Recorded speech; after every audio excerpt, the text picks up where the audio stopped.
घरचा वैद्य आणि घरचा तंत्र ह्या चॅनलमध्ये मित्रांनो सगळ्याचं स्वागत आहे.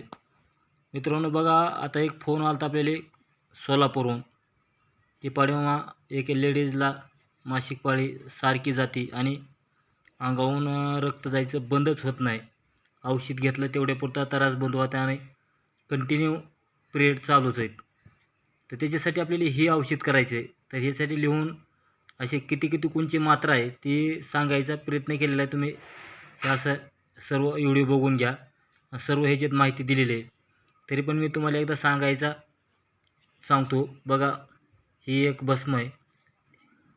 त्रिवंग भस्म 10 ग्राम, मोठी विलायची चूर्ण 20 ग्राम, शंख 20 ग्राम झालं.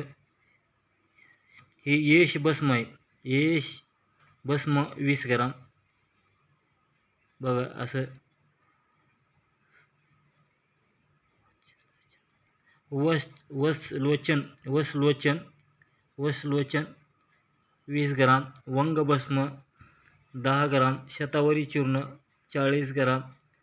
तर असंही तुम्हाला सर्व लिहून दिलेलं आहे. ही चिठ्ठी काढून घ्यायचा, एक स्क्रीनशॉट घेऊन तुम्हाला ही दुकानदाराकडे दाखवायचे. दुकानदार बरोबर अक्षरं ओळखीते, कमी जास्त चुका होत नसती.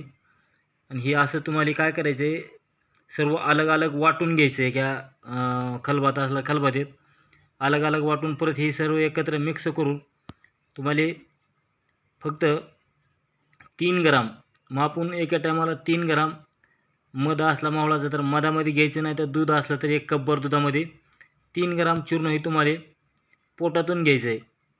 तर बघा, तर असं जास्त जर पाळी जात असली तर पाळी आली की तुम्हाला औषध चालू करायचे. ज्या दिवशी पाळी आली त्या दिवशी सकाळी तुम्हाला चूर्ण चालू करायचे आणि प्रत्येक महिन्यातला असं एक 7 दिवस चूर्ण तुम्हाला घ्यायचं आहे. तर पोटाचे विकार असतील, काही गर्भाशयाचे आजार असतील, गर्भाशय नीट काम करत नसेल, मासिक पाळी जास्त जात असेल, माहवारी जास्त जात असेल, पांढरं लाल असेल, तर सर्व प्रकारच्या ह्याच्यावर ही चांगल्या प्रकारे काम करणार आहे. ही एवढीच कृपा आहे.